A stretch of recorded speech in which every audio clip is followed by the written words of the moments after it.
I affirm, according to the Free Legal Dictionary, definition of deadly force is force to likely cause injury, serious bodily injury, or death. According to Supreme Court, Justice Cardozo, the concept of deadly force deliberately merely means the act is intentional. Brenner. Justice Cardozo declared that when an intent to kill is always deliberate within the meaning of the law, unless the mind is so blind as to make the act a little more than automatic, the decision much too wait. The presence of a sudden impulse to the mark of divine light would have from the impulse be anything but suddenly that the decisions are to affect the seconds may be enough. Divine light stripped and meaning ceases to be divine light. He added that if the intent is deliberate, whenever there's choice, and in truth it is always deliberate, since choice is involved in the hypothesis of the intent.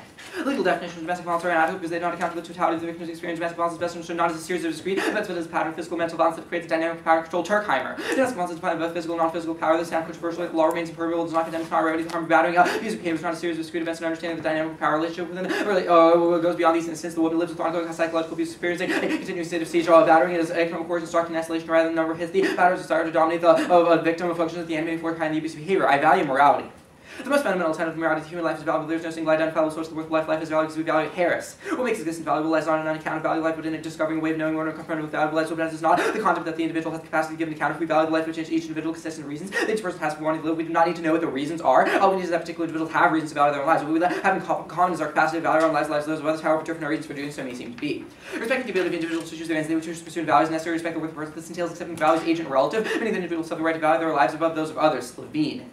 Allowing persons to show preference for what is important to them allows persons to pursue their ends to pursue, allowing persons to show preference for their own lives. Respect for them is valuable, so staying alive is necessary for continuous persons to choose what the person may choose to preserve their own lives. These persons may choose to preserve the choices that saving their own lives involves. It is to everyone's advantage to adopt the general policy that is morally permissible to allow persons to show preference for what is important to them. Thus, unless agents could have preferential treatment with their own lives, they would never be able to choose anything because they would always be slaves to preferences of others which destroy the value of life. There are still restrictions because everyone has value and if your interests are at stake as a result of your own choice, you cannot have the right to value your life to maintain your freedom to choose because it's your choice in the first place. If everyone has the right to value their own lives above the lives of others, they cannot be forced to sacrifice their life or just for well-being for others. The principle justifies the individual right to self-defense. Jonathan Kwong explains.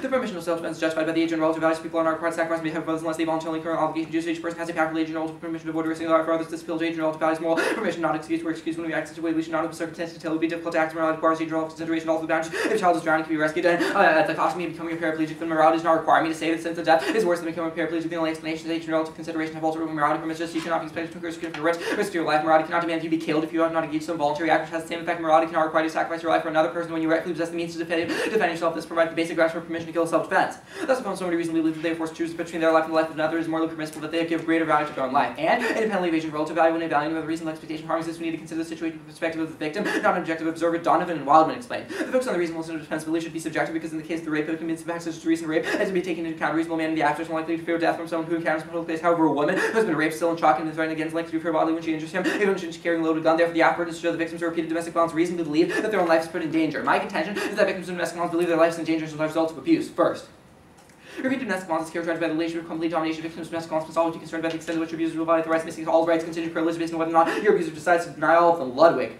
The lack of respect for human dignity is a core problem in domestic violence. A person not bring himself harm someone with his possessing worth. Individuals have rights to life and safety, especially in their own homes. But domestic violence kills rob the victims of life and safety. The home becomes a battlefield where the victim does not know when the next battering or covert form will take in order to escape the relationship. When victims see no alternatives, they act on a self-defense motive. Saunders 1. The factors associated with homicide support self-defense. Isolation. Women feel they exhaust all their alternatives. Instinctive health factors associated with homicide centered around their man's behavior, community fixed fear, abuse, severity, threats, killing, intoxication, the national family violence study found that husbands best use weapons partly associated with the actual use whereas provides threats were not, which such premeditation, attempt to control men, and self-defense motive for women. Second, LGBT communities are likely to experience domestic violence as heterosexual communities supporting potentially viable self-defense claim. Bricker. Intimate violence is as prevalent in gay and lesbian communities and heterosexual community. Gay men and lesbians likely to encounter violence in their relationships, like the case of heterosexual battered women believe the context supports self-defense. Exercising that self-defense is morally permissible if we put ourselves in the shoes of a victim of repeated domestic violence. We reduce and least lives, body integrity, or risk forcing victims to wait until the lives are immediately at risk does not conform to any standard of self-defense. Moriarty. The DoD does not evaluate the threat of a terrorist attack based only the immediate circumstance of termination of self-defense must be made from totality, which may include more lasting consideration. Similarly, in domestic violence, we should not separate the killing from the past behavior to determine whether the threat was imminent. In fact, traditional standards of self-defense are intolerable and more severe violence. Responses to violence and subjective standards are preferable because they take into account relevant circumstances. Saunders 2.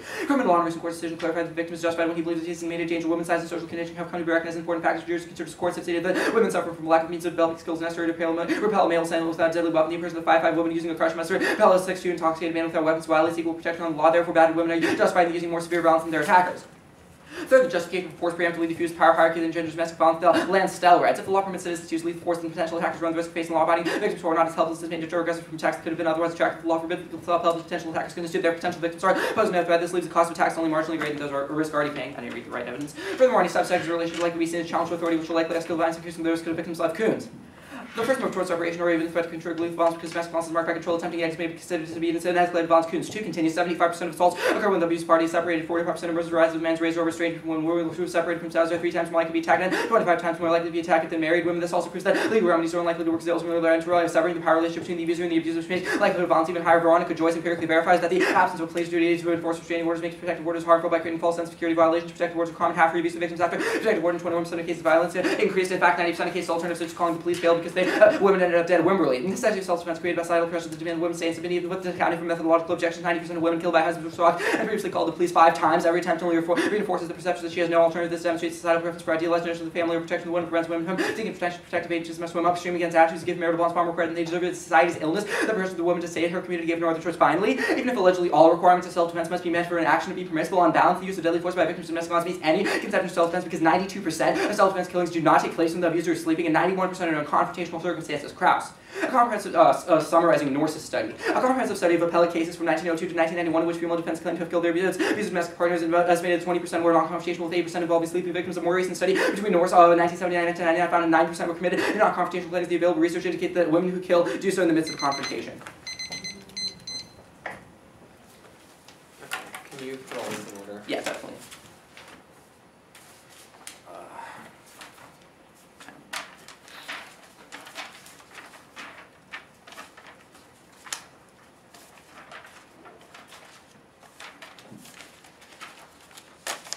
Go.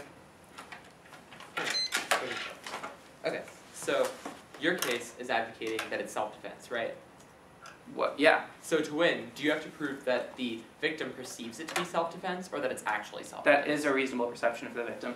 So you just have to prove that the victim thinks it's morally permissible. It's not exactly like that, right? For example, if you prove that women are in battered women syndrome, so they want to stay in the relationship, that doesn't really make sense. My argument is that if it would be reasonable for the victim to believe that. Even if they don't believe that, it still would be reasonable for them to. So if a woman is blinded by the fact that her man... So how do I turn the NC? What do I have to, or the AC rather, what do I have to show? You can prove why the woman should perceive that there are better alternatives, or should perceive or does perceive? Should. If it would be more reasonable for the woman or the victim to not act in self-defense and kill the abuser, but rather take other steps potentially. So if I win some sort of alternative with a net benefit, that's sufficient to turn back the AC? Yeah, if you prove that, but not necessarily that there is an alternative, but rather under the law, right? So a legal definition of reasonability is different from I'm not talking about a legal definition of reasonability. Sure, well that's what my burden is, right? So if I have a net beneficial alternative, does that turn back the AC? Does that function as offense for me under the Not unless you disprove the arguments about subjective interpretations at the top. So you can just extend like this is reasonable, right? Like the law talks about how self-defense is a standard where it is based on the reasonable belief of the victim. Like that is in my evidence. Saunders 2 so talks long about, as the victim believes it's reasonable. So Saunders 2 talks about how criminal law and recent court decisions clarify that the victim is justified when he or she reasonably believes that he is in immediate danger and that force is necessary. So it is a standard that is applied in the law. It's not like, it's not insufficient or anything. You just have to prove that the victim should not reasonably believe. So I have to read psychological evidence about the victims saying that they don't believe what they're doing is reasonable. No, like that, remember that wouldn't make sense. It's whether they would so that wouldn't turn it either. It should reasonably believe. You can run an alternative with a net benefit objectively, and you can win with that.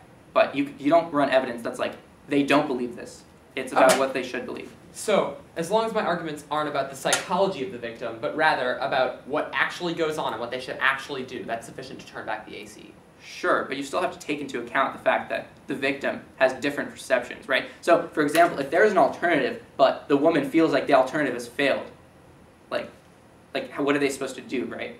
Like, they can't do anything else. So you would have to still disprove the subjectivity arguments, right? There aren't two burdens. What are the subjectivity arguments? Like the Donovan involvement evidence. Where is this? Under the framework, between the framework and the contention, on page 4. Here, the Levine argument? No, Donovan and Wildman. Page 4. It's below. So, 4 meaning. Oh, this one. Yeah. Okay. Right here we go. Like this has been a reasonable argument. No one's run a theory on it. It's reciprocal. So.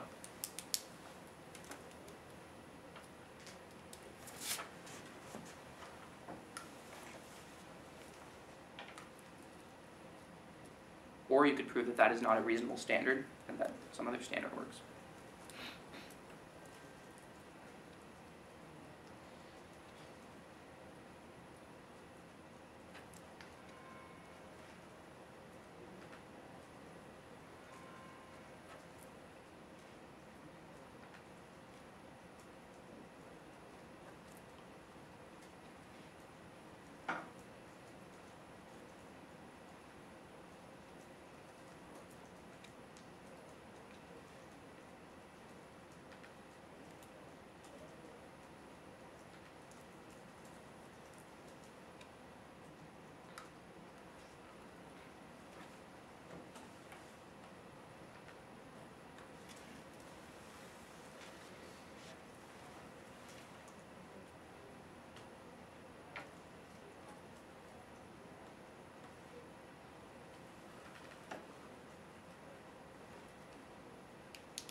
I didn't read the right card like I told you. Oh, is that right?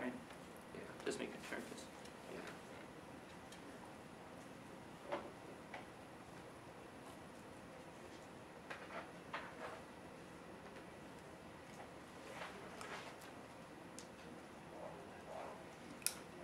$144.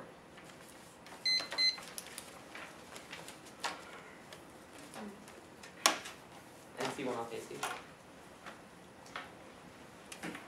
this is yours too. Thanks. Is anything off paper? If you want, you can read it sit from next to here? me. Yeah. Thank you. And then I'll give you my computer as soon as I finish. Thanks.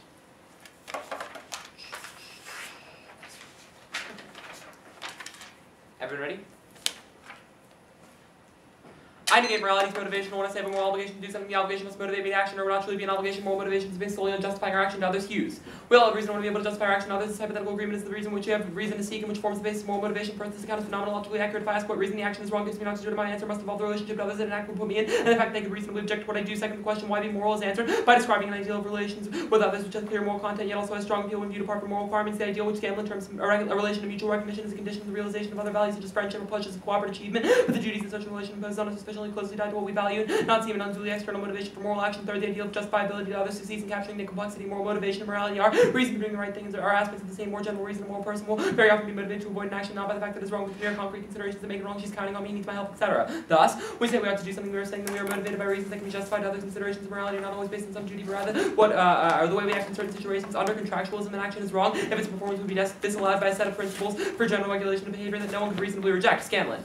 Contractualism is reasoning govern ourselves in a way that others could not reasonably refuse to license. One has reached the conclusion that a course of action would be wrong, but is tempted to pursue it nonetheless. The considerations that one finds tempting have already been excluded at an earlier stage. They have been ruled out insofar as one is going to govern oneself in a way that others cannot reasonably reject. Thus, my burden is to show that deadly force as a response to domestic violence can be reasonably rejected.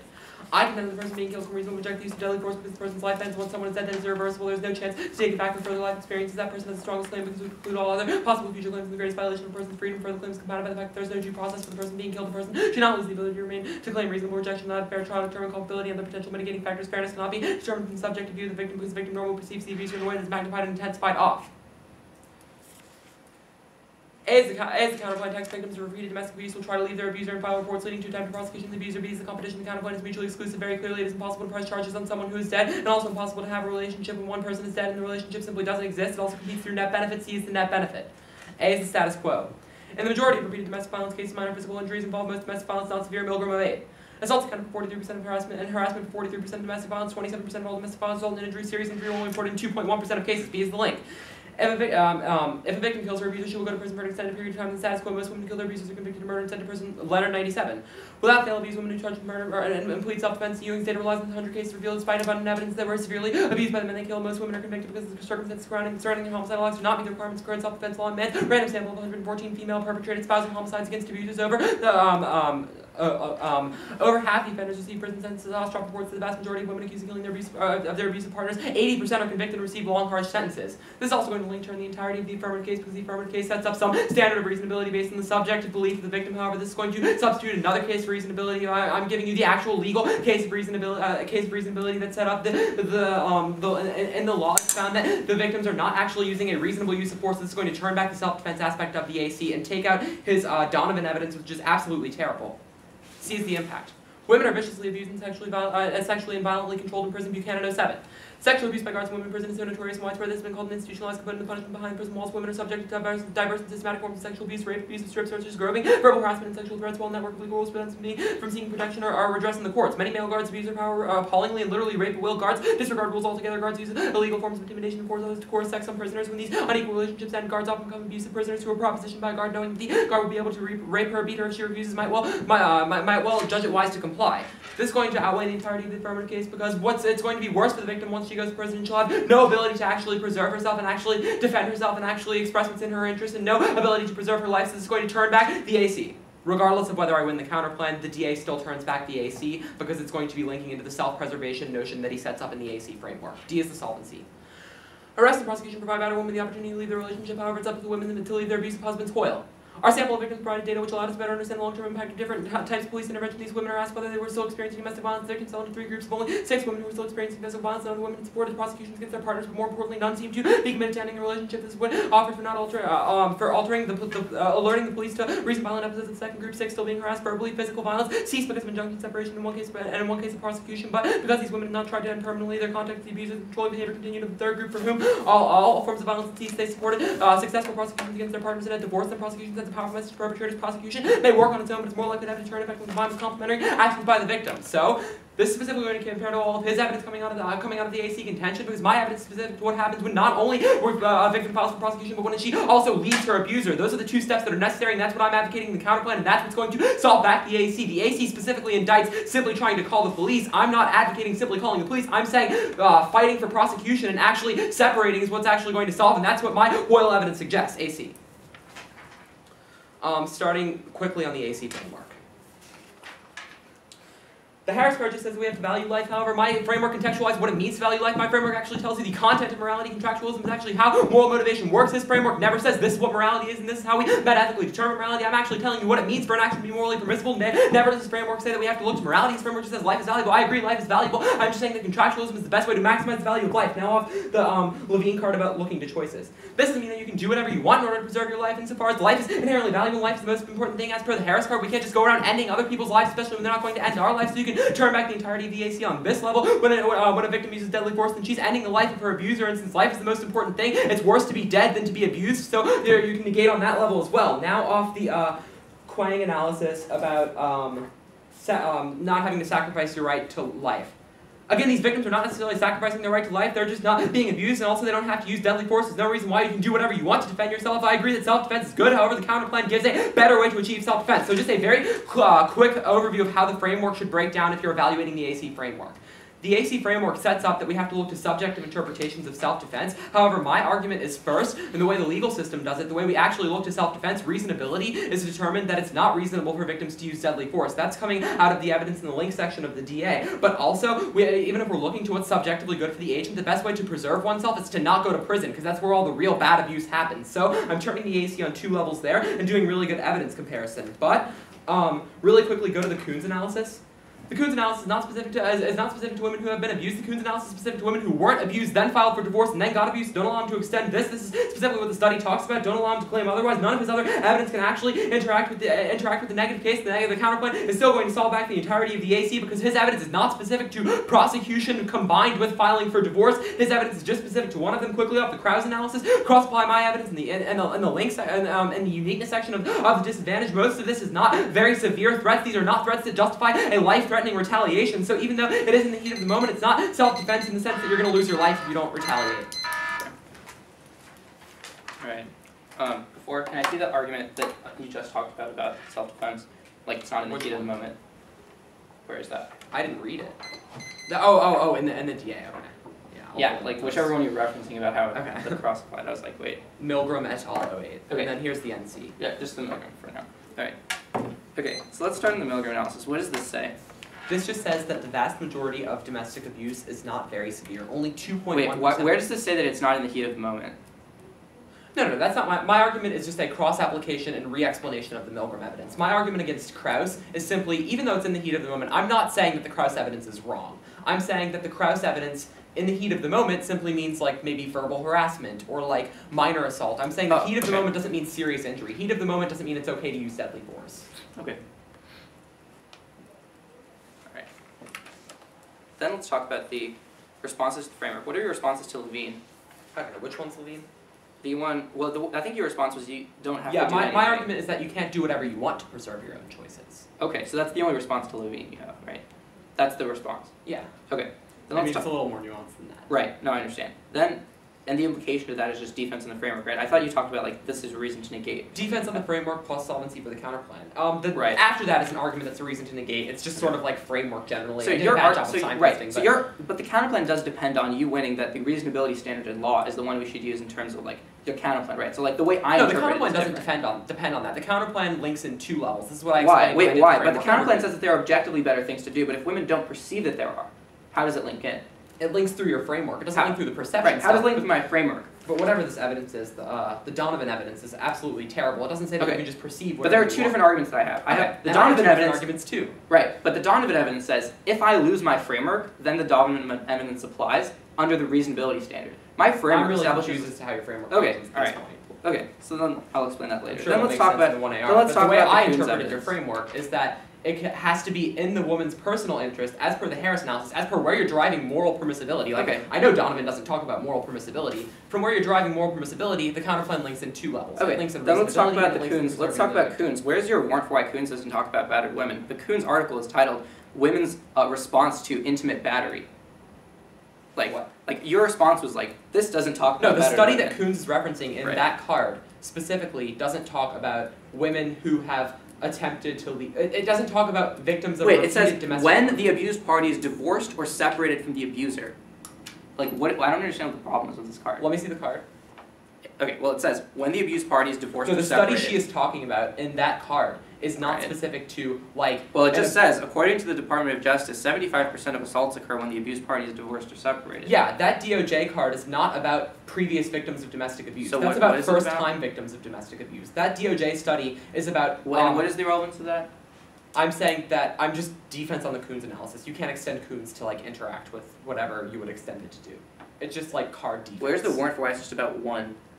I mean, that's what the study is. Do you want me to pull up the study? Okay. Do you have the study? I have like a card talking about the study. Okay, well, maybe you'll have to later. Then let's talk about the. Actually, no, it's fine. Crossing system.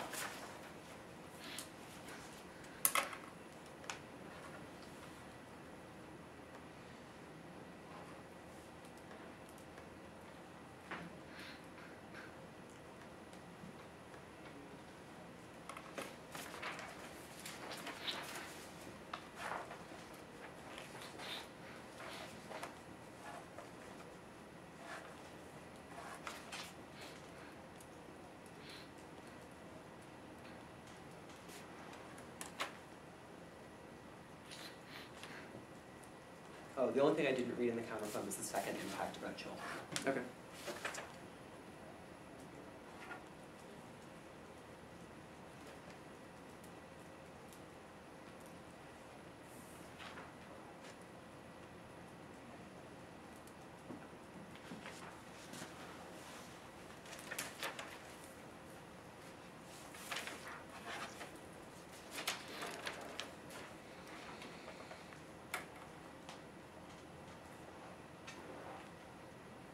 Where's the extended period of time? What is a long, harsh sentence? Because I know the maximum sentence in California for battery is 6 months. Tennessee, it's 1 year. No, I'm not talking about the sentence for battery. Right, I'm so what's talking the about the sentence sentence for? for killing the abuser. Right. I'm No, talking I meant the. Okay. Right.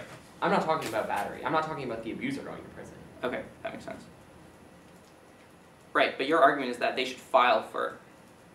No, okay. So the net Your argument is benefit. that the abuser would go to prison if your counterplan was. No, the net benefit enacted, is. right?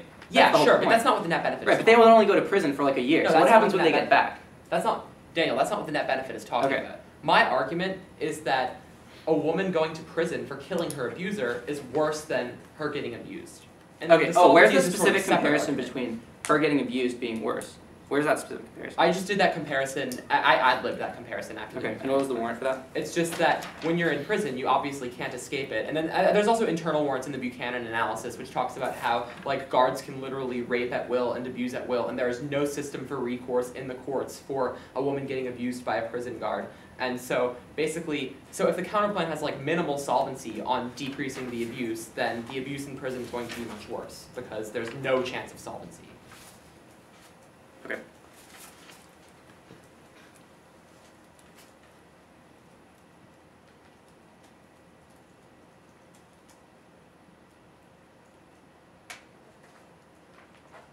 And what percent of women are raped or abused? I don't know. I don't think the card has a percent. Okay.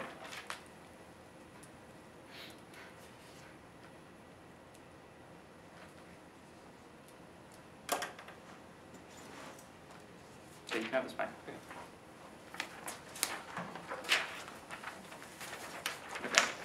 50 seconds. Starting on the AC framework on Turkheimer, above the value. Then down the AC, NC counterplan. Okay.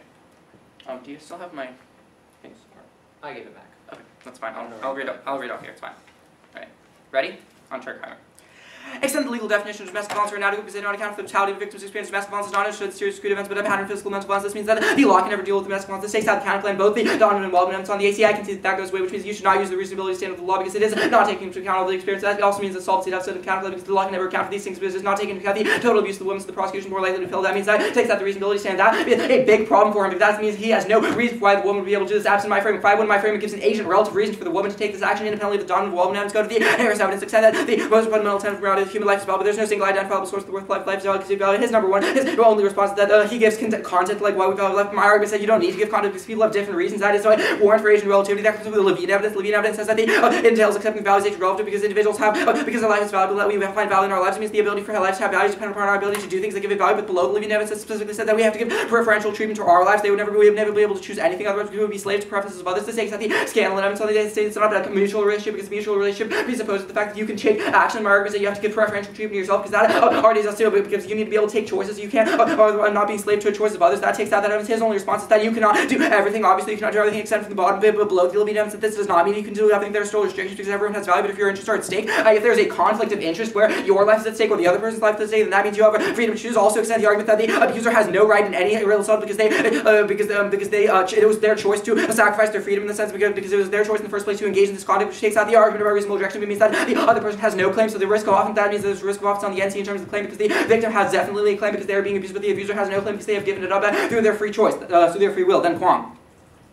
Extend Kwong evidence that the self-defense is permissible based on regional value unless you voluntarily incur obligation. You cannot be held responsible if someone's drowning in. You become paraplegic if you say the no to say that you hatch it. Similarly, if somebody's attacking you, cannot be forced to be killed if you haven't voluntarily engaged. This provides the basic definition of self-defense. His response to that doesn't mean you like sacrifice yourself in terms of deadly force, but this is blowing from the Levine and Kwong evidence. Kwong evidence says that this justifies permission as soon as I win agent relative value, the specific organization relative value. Remember, the big problem here is the way the Roundwick study is going to break down into 2AR is that he is not answering the framework on agent relativity. He is misunderstanding how it functions. If you have an agent relative reason, irrespective of what the law tells you, the burden is that if women believe from their own perspective that it is that there are no alternatives, that is sufficient. Even if you buy the counter, so even if you buy the counter is irrelevant if women don't think that it functions. Though, then go to the extend that burden. Then go to the contention on Saunders 1.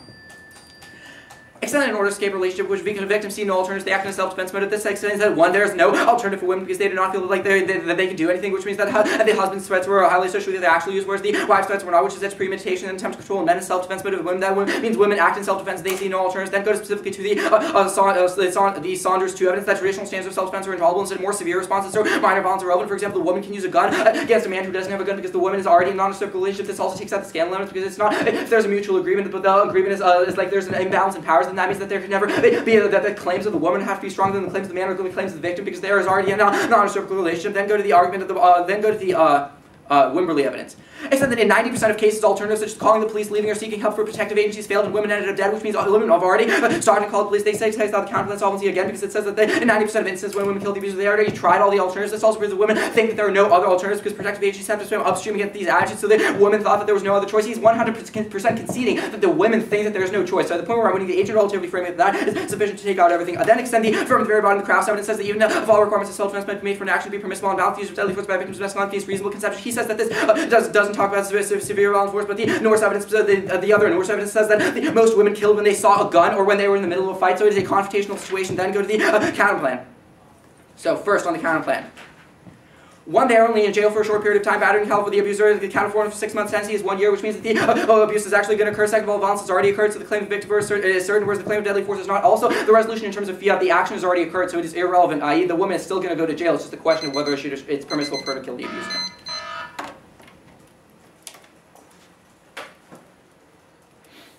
Okay, I have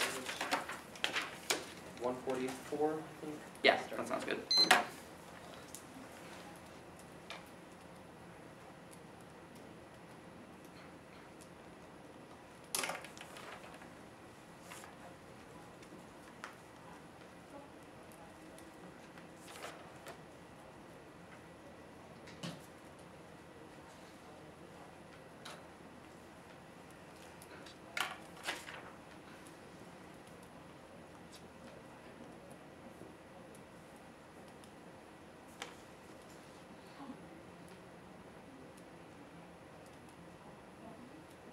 Can I see the AC again?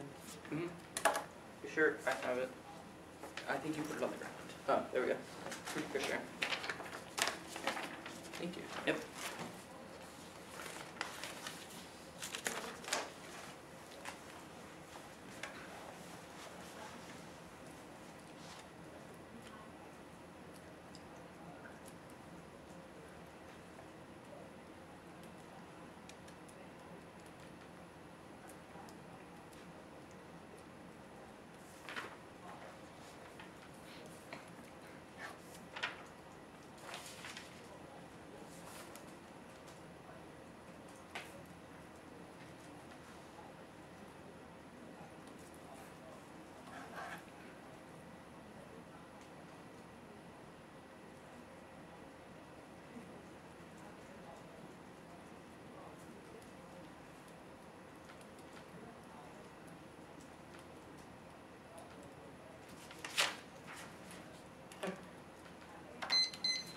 NCAC counterclaim.